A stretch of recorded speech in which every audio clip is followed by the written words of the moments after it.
하나님 말씀 신명기 8장 3절에서 6절입니다.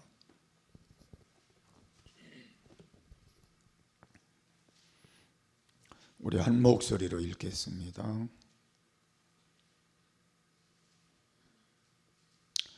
너를 낮추시며 너로 줄이게 하시며 또 너도 알지 못하며 내 열조도 알지 못하던 만나를 내게 먹이신 것은 사람이 떡으로만 사는 것이 아니요 여호와의 입에서 나오는 모든 말씀으로 사는 줄을 너로 알게 하려 하심이니라. 이 40년 동안에 내 의복이 헤어지지 아니하였고 내 발이 붙들지 아니하였느니라. 너는 사람이 그 아들을 징계함같이 내 하나님 여호와께서 너를 징계하시는 줄 마음에 생각하고 내 하나님 여호와의 명령을 지켜 그 도를 행하며 그를 경외할지니라. 아멘.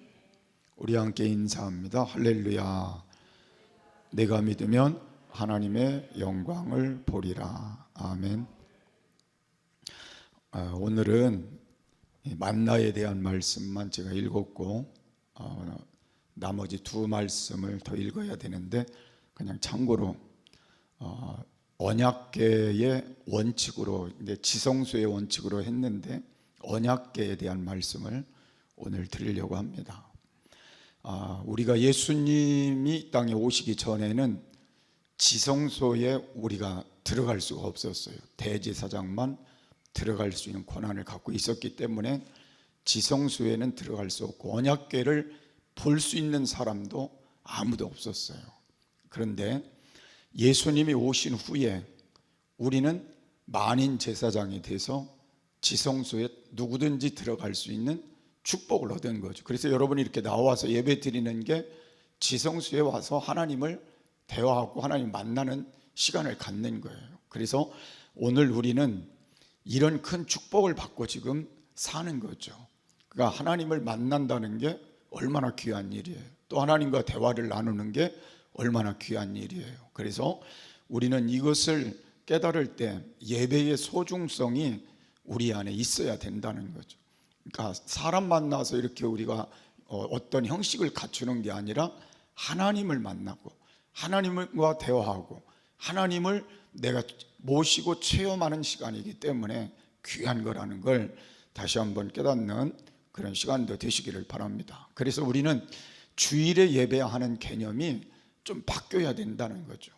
우리가 주일에 하나님께 예배드리는 건 하나님을 위한 날이고 또 그날을 거룩히 구별하여 지키는 게 맞는 거잖아요. 근데 시대가 변하면서 이 개념들이 자꾸 깨져가는 거죠. 그러나 하나님이 정해준 날에 하나님께 예배하는 건 이 하나님과의 만남의 원칙에서는 바뀔 수가 없는 거예요. 이 예배를 드림으로 하나님을 만나는 그 한 가지는 변할 수가 없다는 거죠. 그래서 그날을 거룩히 지키는 게 맞는 것이고 거룩한 모습으로 예배하는 게 맞는 것이고 그리고 거룩한 하나님을 만나는 게 맞는 것이죠. 그래서 예배를 통해서 하나님과의 관계성을 회복하고 가는 게 그게 제일 중요한 예배라는 걸 알 수가 있습니다. 성전 지성소에는 언약궤가 있었는데 그 언약궤 안에는 세 가지가 들어있죠. 감추어진 만나가 들어있고 두 번째 항아리예요. 그 다음에는 아론의 쌍난 지팡이가 있고 세 번째는 언약의 두 돌판이 거기에 들어있어서 그걸 가리켜서 언약궤라 그렇게 말하기도 하고 법궤라 그렇게 말하기도 하죠. 그래서 우리는 지금은 우리가 하나님 앞에 중요한 건 뭐예요? 우리는 왕 같은 제사장으로 하나님이 우리를 택해서 구별해 주셨다는 거죠. 그러니까 여러분과 제가 목사지만 여러분도 하나님 앞에는 왕 같은 제사장인 거예요. 그러니까 누구든지 하나님과 만남에서는 변함이 없다, 바뀔 수가 없다는 거예요. 저도 마찬가지고 여러분도 똑같이 하나님 앞에는 제사장 역할을 하는 거라는 걸 우리가 다시 한번 깨닫고 우리가 오늘 이 말씀은 지성소의 원칙으로 자기를 경영하자. 그래서 제가 만나와 아론의 쌍난 지팡이와 그 다음에 두 돌비에 대한 말씀을 연결해서 드릴 건데, 첫 번째로는 감추인 만나의 영성으로 자기를 경영해야 된다는 거죠. 제가 수요일 날은 뭐에 대해서 말씀드린다 그랬어요? 자기를 경영하는 것에 대해서 말씀을 드리는데, 오늘은 지성수의 원칙, 그리고 법계, 언약계의 원칙으로 자기를 경영하는데, 첫 번째는 만나의 영성을 가지고 자기를 경영해 보자는 거죠. 자, 그러면 이스라엘 백성들 오늘 읽은 말씀 3절에 보니까 조상들이 알지 못하던 만나를 하나님이 그들에게 먹여주셨다는 내용이 언급이 되어 있습니다. 근데 그들은 40년 동안을 하나님이 하루도 빠지지 않고 안식일만 빼놓고는 만나를 끊임없이 공급해 주셨어요. 그러니까 이 만나는 매일 아침마다 가서 거두어서 먹고 하루를 지낼 수 있도록 하나님이 허락한 축복의 만나였죠. 그러니까 농사 짓는 일도 없었고 가서 애쓰고 수고하는 일도 없는 그 하나님께서 그들에게 양식을 공급해 주시는 일을 하나님이 하셨다는 걸 우리에게 말씀하고 있는 거죠. 그러니까 이거는 사람이 할 수 있는 일은 아니라고 생각이 돼요. 이방 200만이 넘는 사람들에게 매일 양식을 공급해 주는 건 누구만 할 수 있어요? 하나님만이 하실 수 있는 일이죠. 그래서 우리는 이 만나를 생각해 보면 하나님만이 인생의 공급자라는 걸 깨달아야 된다는 거죠. 우리가 지금 이렇게 일도 하러 나가고 우리가 여러 일들을 하고 우리가 삶을 살아가지만, 실제는 하나님이 우리를 위해서 공급해 주시지 않으면 우리는 얻을 수가 없다는 거예요. 그래서 공급자는 하나님이시라는 거예요. 그래서 저도 이렇게 살아보고 여러분도 살아보지만, 직장에 나가는 것도 건강해야 나가죠. 그죠? 건강을 주셔야 직장에 가는 거예요. 여러분, 건강을 잃어버리면 아무리 내가 나가서 직장에서 일하고 싶어도 일이 돼요, 안 돼요? 안 되니까 가서 수입을 올리려고 장사를 하든 사업을 하든 뭐를 하든 건강이 주어져야 하잖아요. 그러니까 하나님이 내게 건강을 공급해 주시지 않으면 그 어떤 것도 나는 얻을 수가 없는 게 그게 맞는 거잖아요. 그러니까 그 작은 것 하나도 내 힘으로 할 수가 없는 거예요. 건강 하나도 내가 내 마음대로 할 수가 없다는 거예요. 그래서 우리의 모든 것의 실제 공급자는 하나님이시라는 거, 그걸 잊지 않고 사는 것이 만나의 영성을 가지고 사는 우리의 모습이라는 걸 알 수가 있어요. 제가 이렇게 찬송을 부르고 예배를 인도하다 보면요, 어떤 때는 그런 생각이 들어요. 제가 어디가 아파서 찬송을 부르려고 하면 찬송이 나올까요, 안 나올까요? 너무 힘이 들으니까 찬송이 안 나오고 말이 잘 안 나오잖아요. 그러니까 이게 사람도 건강해야 제가 목사도 할 수 있는 거고, 여러분하고 찬송도 부르고 말씀도 나눌 수 있는 거예요. 그러니까 모든 우리의 삶 전체가 하나님이 공급해 주시는 것으로만 우리가 하나님 앞에 살아갈 수 있기 때문에, 우리가 여기서 만나를 통해 깨닫는 건 공급자는 하나님이시다, 그걸 깨닫고 끊임없이 하나님이 나에게 공급해 주실 수 있도록 하나님 편에서 사는 것이 지혜로운 삶이라는 걸 깨닫는 것임을 믿으시길 바랍니다. 많은 사람들은, 신앙이 없는 사람은 그렇게 생각하죠. 무슨 하나님이 공급자야, 내가 나가서 일하고 내가 열심히 직장 생활하고 내가 열심히 노력해서 버는 거지. 그렇게 생각해도 여러분 예를 들어 드린 대로 하나만 안 돼도 아무것도 못하는 거잖아요. 건강 하나 무너져도 아무것도 할 수 없는 거잖아요. 그리고 우리가 머리가 그래도 그나마 하나님이 지혜를 주셔서 우리가 이렇게 하는 거지, 머리 이것도 조금만 우리가 잘못돼도 아무것도 할 수 없잖아요. 그러니까 우리가 하나님이 공급하시는 것이 아니면 아무것도 할 수 없다는 걸 인정하는 게 만나에서 우리가 배울 수 있는 하나님의 은총임을 다시 한번 깨닫고, 이제부터는 하나님이 공급해 주시는 걸로 지금 이만큼 사는 거고 이만큼 누리는 거고, 그래서 감사하고 하나님께 영광 돌리고 하나님을 기쁘시게 하는 일을 힘쓰는 게 맞다는 거죠. 그러면 하나님이 계속 공급해 주셔야 그게 또 우리가 축복이잖아요.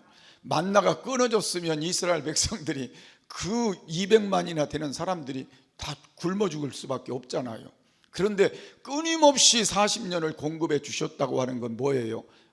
하나님은 자기를 사랑하는 사람들, 또 하나님이 사랑하는 사람들은 끊임없이 책임져 주신다는 거죠. 그래서 우리가 이런 마음을 가지고 우리가 남은 시간 살아가시는 귀한 시간이 되어서 늘 하나님 앞에 감사하는 마음으로, 또 하나님을 내가 왜 바르게 섬겨야 되고 하나님을 왜 기쁘시게 해야 되고 하나님 뜻대로 살아야 되는가에 대한 단 하나의 원칙은 뭐예요? 공급자가 하나님이시기 때문에. 그래서 여러분이 이 믿음을 오늘 다시 한번 회복하고 가시는 귀한 시간이 되시기를 바랍니다. 자, 예수님은 우리에게 이렇게 말씀하셨어요. 나는 생명의 떡이다. 그래서 생명의 떡이다. 만나 다음으로 우리에게 오는 건 예수님의 말씀 중에 나는 생명의 떡이다 그랬어요. 떡이라고 하는 것도 뭐예요? 우리가 먹는 양식을 말하기도 하잖아요. 그래서 요한복음 6장 48절에서 51절에 있는 말씀을 보면 내가 곧 생명의 떡이니라. 너희 조상들은 광야에서 만나를 먹었어도 죽었거니와 이는 하늘에서 내려오는 떡이니 사람으로 하여금 먹고 죽지 아니하게 하는 것이니라. 나는 하늘에서 내려온 살아있는 떡이니 사람이 이 떡을 먹으면 영생하리라. 내가 줄 떡은 곧 세상의 생명을 위한 내 살이니라 하시니라. 자, 여러분, 그러면 예수님께서 말씀하신 내용이 뭐예요? 이 세상에서 하나님이 공급해 주시는 걸 먹고는 영생할 수는 없다, 그 말이에요. 그러니까 이 세상에서 공급해 주는 어떤 경제적인 일이나 이 세상에서 누리는 모든 것들은 이 세상에서 누리고 끝나는 거예요. 그거는 영생하고는 상관이 없다는 걸 말씀하는 거예요. 그런데 예수님이 우리의 떡이 되어 이 세상에 오셔서 그 예수님이 십자가에서 나의 죄값을 대신하여 죽으시고 부활하시고 그리고 지금 하나님 보좌 우편에 계시면서 우리에게 떡을 먹으면, 한 이 말씀 뭐예요? 내 살을 먹으면 이건 뭐예요? 예수님을 믿으면이거든요. 믿음으로 예수님이 내 살이, 예수님이 내 안에서 생명이 되어지게 될 때에 그 생명은 영원히 사는 생명으로 바뀌어진다는, 그걸 우리에게 말씀한 거예요. 그러니까 지성소에서 우리에게 배우는 만나는 이 세상의 공급자는 하나님이시고 그걸 먹고 살지만 이 세상에서 그걸 끝나는 거지만 우리는 영원한 우리에게 만나가 있는데 그 만나는 예수님 자신이라는 거예요. 그래서 예수님을 믿음으로 우리가 예수님을 통해서 우리는 영원히 사는 생명을 얻는 축복자로 살게 되는 거죠. 그러니까 예수님을 내가 믿지 않으면, 그 생명의 떡이 내 거가 되지 않으면 우리는 천하 없어도 하나님과는 관계없는 삶을 사는 거라, 그 말이에요. 그러니까 여러분이 이제 중요시 여겨야 되는 게 뭐예요? 예수님을 진짜 믿느냐는 거죠. 이게 내 생명의 떡이 되어서 예수님이 나의 영원한, 나의 축복자로, 영생의 주장자로 내 안에 계시냐는 거예요.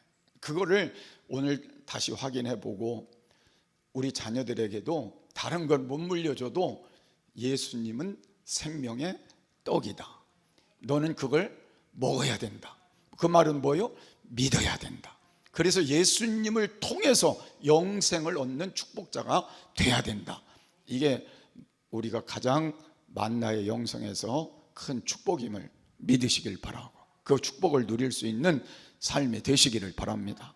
그래서 오늘 지성소의 첫 번째 원칙은 만나의 영성에 대한 원칙인데, 그 중에 하나가 공급자는 하나님이다. 인생의 모든 공급자는 하나님이신 걸 인정하고 사는 것이고, 두 번째는 영원히 사는 생명의 떡은 예수님이다. 예수님을 믿음으로만 우리는 영원히 사는 생명의 떡을 가진 자로 사는 것이다. 그래서 이 땅에서도 축복된 만나를 갖고 사시고 영원의 하나님 나라까지도 예수님을 통한 생명의 떡으로 사시는 우리 모두가 되시기를 바랍니다.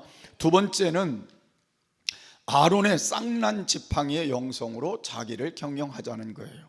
자, 민수기 16장에 거기 있는 말씀을 보면 문제가 하나 생겼어요. 고라 자손이라는, 고라 자손은 이제 제사장 레위 족속인데, 이렇게 모세에게 또 아론에게 말하는 거예요.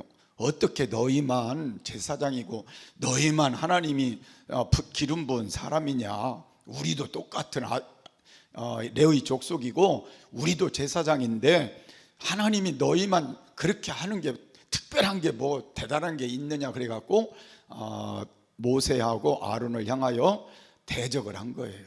그 말을 거역을 한 거죠. 그렇게 하다 보니까 이제 그 반역한 것 때문에 하나님이 그들을 나중에 보니까 땅이 갈라져서 그 250명 그리고 그 많은 가족들까지 땅을 쫙 벌려서 그들을 땅에 묻어버렸어요. 얼마나 무서운 심판이었는가를 상상해봐도 여러분 이해가 되세요? 이해가 되지 않지만 하나님이 그렇게 하셨어요. 한순간에 그렇게 하시면서 그 전에 한 일이 뭐냐면, 야 너희들 그러면 다 같이 12지파가 지팡이를 가져오라 그랬어요. 지팡이. 그냥 지팡이 하나씩 다 가지고 지금 갖다가 지성소 안에다가 넣어놓은 거예요. 지성소 안에다 넣어놓고 그 이튿날 봤더니 다른 지팡이는 아무것도 없는데 아론의 지팡이에만 살구꽃이 피어나고 열매가 맺혀 있는 것이 그 모습을 발견하게 된 거죠. 그리고 하나님 말씀하시기를 내가 하나님이 쓰시는 제사장, 정상적으로 쓰는 대제사장은 아론 지파만 내가 쓰겠다는 거기에서 특별한 말씀을 다시 해 주시게 되는 내용들이 소개가 되면서 이렇게 말했어요. 그래서 내가 택하고 리더로 세운 모세와 아론에게 너희들이 복종하는 것이 맞다. 이건 내가 세운 것이다. 그걸 강조해서 하나님이 말씀하신 내용들이 있습니다. 이 말은 무슨 말이냐면 영적 질서를 무시하지 말고 살아라 그 말이에요. 영적 질서를 무시하지 말고 살아라. 우리가 신앙생활을 하다 보면 간혹 영적으로 질서가 이렇게 누가 너만 잘났냐 이런 거 있을 수 있잖아요.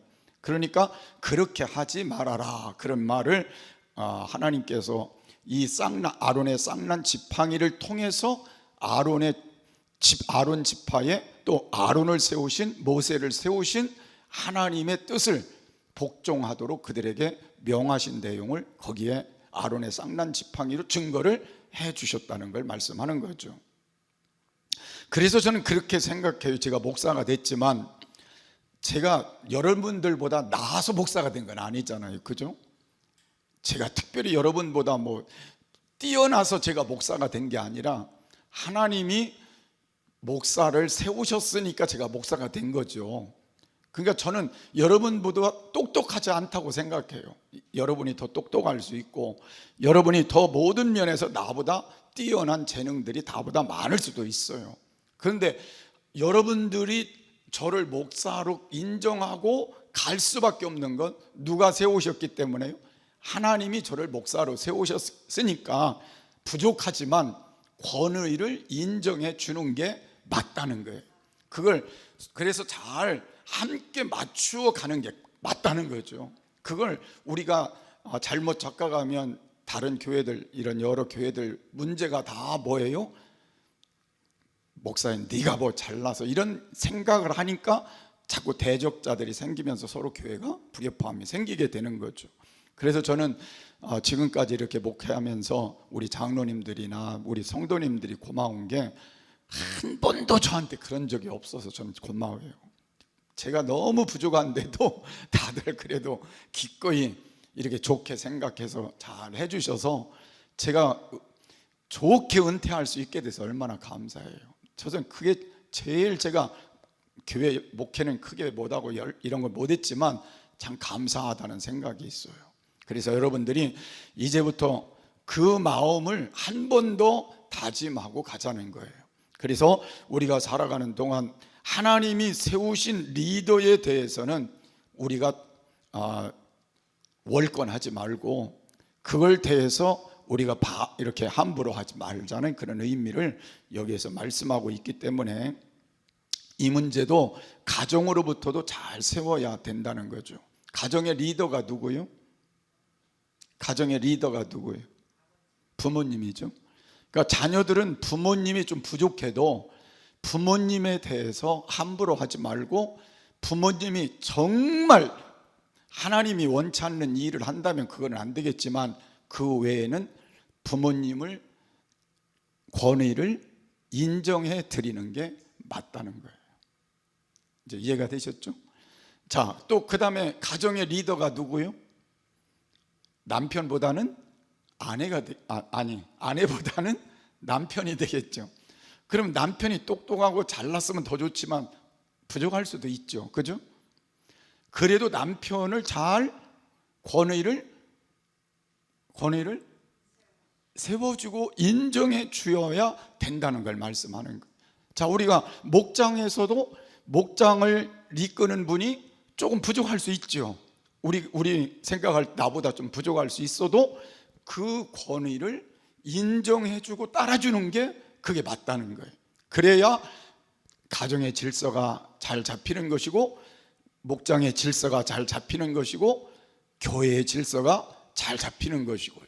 그 다음에 여러분 직장에 가서도 내 위에 있는 사람들도 권위를 좀 부족해도, 그냥 아주 잘못되면 그건 안 되지만 부족한 면에는 권위를 인정해서 잘 또 섬겨주는 것이 우리가 해야 될 일이라는 거예요.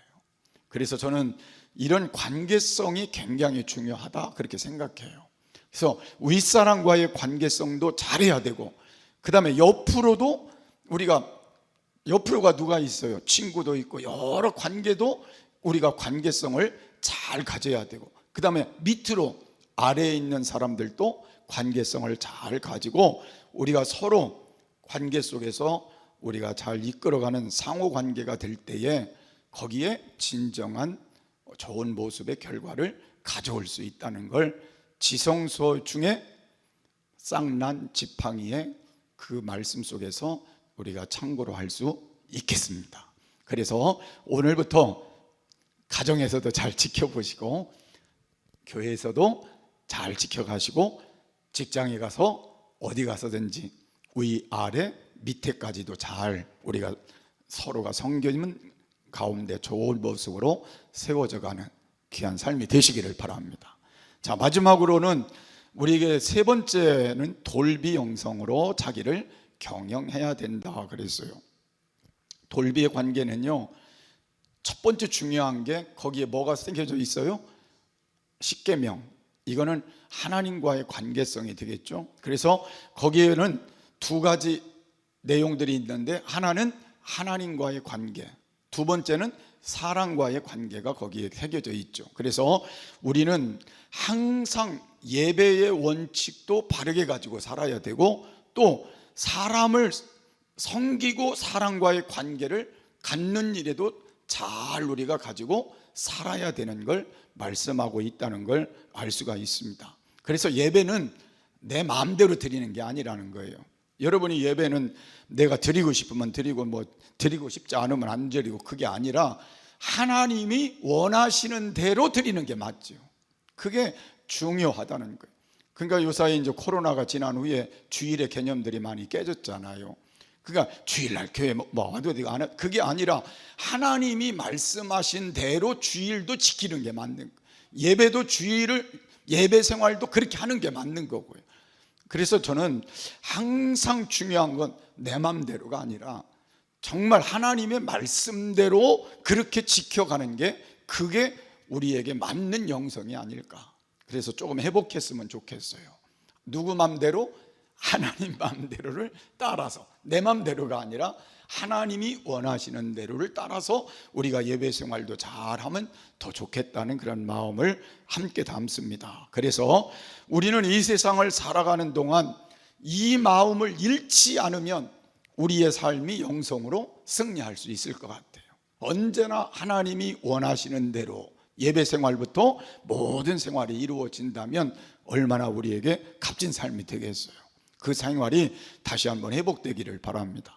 그 다음에 사람과의 관계 속에서는 우리가 가만히 생각해 보면 계명이 많이 있는데 그 중에 계명들이 뭐가 있어요?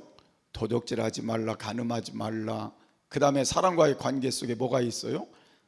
거짓말하지 말라, 살인하지 말라, 내 이웃에 대한 거짓 증거하지 말라, 이런 내용들을 거기에 포함하고 있는 모든 그 내용의 핵심은 사람을 이용가치로 쓰지 말라, 그런 말이에요. 내가 어떤 편리한 이용가치, 내게 유익, 어떤 내게 잘못된 욕심을 채우는 이용가치로 사람을 쓰지 말라, 그런 말이거든요. 그래서 우리가 살아가는 동안은요, 저는 그렇게 생각해요. 사람과 사람 사이에도 항상 나보다 남을 낮게 여기고, 그게 이게 쉬운 문제는 아니죠. 내가 나보다 남을 낮게 여기고 사는 건 쉬운 문제가 아니에요. 그래도 그렇게 마음을 가지고 서로 존대하고 서로 귀하게 여기고 서로 섬기는 마음 가지고, 좀 지나치게 얘기하면 하나님을 대하듯이 관계성을 갖고 살면 우리가 얼마나 더 값진 삶이 될 것인가, 그런 내용을 여기서 우리가 찾아볼 수도 있습니다. 그래서 저는 함께 사는 배우자, 아내와 남편 사이도요, 제가 생각할 때는 존경하는 마음으로 서로 살아야 돼요. 존대하는 마음이 필요하다는 거예요. 그래서 말도 저는 그렇게 좀 했으면 좋겠다는 생각은 하지만, 저도 그렇게 잘하진 못하지만 서로 존대하는 마음에서 나온 언어가 있었으면 좋겠어요. 아까 말씀드렸죠? 부족할 수 있다고요. 그죠? 마음에 안 들 수도 있고요. 그럴 수도 있지만 마음속에 늘 존대하는 마음으로. 그래서 제가 늘 부러운 모습이, 고귀하게 사셔서 늘 고귀한 모습으로 다니시는 부부를 보면 참 부럽더라고요. 그렇게 살았으면 좋겠어요. 아멘. 그래서 여러분들이 부부간에도 아무리 힘들어도 공격하는 언어는 사용하지 말자. 공격하는 행동은 하지 말고 존대하는 마음을 가지고 늘 서로 대하면 얼마나 좋을까, 그런 생각을 같이 나눕니다. 자녀와 부모 사이에도 마찬가지라 생각해요.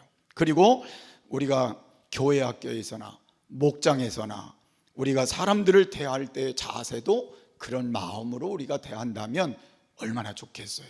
그래서 서로 존대하는 마음을 가지고 그 영혼을 잘 섬기겠다는 마음으로 우리가 이 사명들을 감당할 때 더 값진 그런 일들이 되지 않을까, 그렇게 생각을 해봅니다. 이 관계를 예수님은 이렇게 말씀하셨어요. 마태복음 22장 37절 이하의 말씀을 보니까 예수께서 이르시되 내 마음을 다하고 목숨을 다하고 뜻을 다하여 주 너의 하나님을 사랑하라 하셨으니 이것이 크고 첫째 되는 계명이요 둘째도 그와 같으니 내 이웃을 내 자신같이 사랑하라 하셨으니 이 두 계명이 온 율법과 선지자의 강령이니라 그랬어요. 하나님을 어떻게 섬기라고요? 마음을 다하고 뜻을 다하고 목숨을 다하여. 이게 참 힘든 일이죠. 여러분, 우리가 교회 와서 신앙생활 하는데 마음을 다하고 뜻을 다하고 목숨을 다하여 그렇게 섬기나요? 쉽지 않지만 하나님이 그렇게 하라고 하셨어요. 그러니까 우리가 하나님을 사랑하는 방법은 그와 같은 방법이어야 한다는 말씀이고요. 자, 그 다음에 이웃을 섬기는 방법은 어떻게 하라고 그러셨어요? 내 이웃을 내 자신같이 사랑하라 그랬어요. 그러니까 여러분, 나 자신이 귀해요, 안 귀해요? 귀하죠. 배고플 때 내가 배고프면 밥 먹어야 돼요, 안 먹어야 돼요? 밥 먹어야 돼요. 내가 아프면요, 병원 가든지 쉬어야 돼요. 내가 힘들면요, 쉬어야 돼요. 내가 다치면요, 치료받아야 돼요. 우리가 그 마음을 가지고 상대방을 대하면 얼마나 좋겠냐, 그 말을 하는 거예요. 그래서 우리가 어떤 말을 할 때든지 행동을 할 때 나를 생각하면서 늘 하면 그게 하나님 말씀하신 내용을 실천하는 게 되겠죠. 나를 생각해보고 상대방을 대하는 모습이 오늘 여기에 중요하다. 그래서 너 자신같이 이웃을 사랑하라. 너 자신같이 아내를, 너 자신같이 남편을, 너 자신같이 부모를, 자식을, 이웃을 그렇게 사랑하라. 이것이 우리에게 주시는 말씀임을 믿으시기를 바랍니다. 그래서 내가 늘 남에게 대접받고 잘 해주기를 바라거든 나도 상대방에게 그렇게 하며 사는 것이 맞는 것임을 우리가 한 번 더 짚어보는 귀한 시간이 됨을 믿으시길 바랍니다. 자, 그래서 우리가 결론을 좀 낼게요. 자신만큼 아끼고 보살피는 게 그만큼 중요하다는 걸 말씀하셨습니다. 그래서 오늘 우리는 예배라는 것은 하나님만이 예배의 대상이 돼야 된다는 거예요. 유일신은 하나님이시니까 하나님만이 예배의 대상이 돼야 되고 하나님만이 섬김의 대상이 돼야 되는 건 맞는 거죠. 그래서 성경이 말한 대로 우리는 하나님을 이용해서는 안 되는 거예요.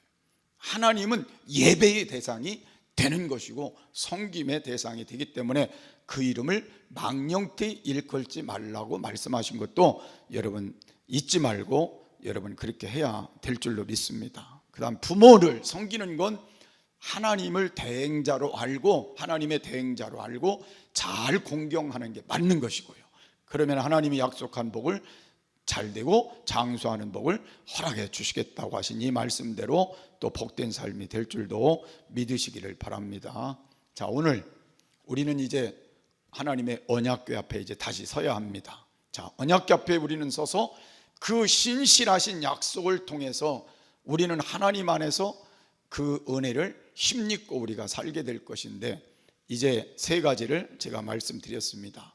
이제는 감추어진 영성 중에 말씀, 만나의 영성을 다시 가지고 살아가자. 만나의 영성 중에는 공급하시는 분이 하나님이라는 걸 잊지 말고 살자. 그리고 우리는 하나님께 영원히 사는 만나가 바로 예수님이라는 걸 잊지 말고 살자. 그래서 그 믿음을 다시 한번 갖고 살자는 것이고요. 아론의 쌍난 지팡이와 같이 질서를 잘 지키는 위계 질서, 영적인 데서부터 모든 질서가 잘 세워진 가정, 교회, 삶이 되도록 하자.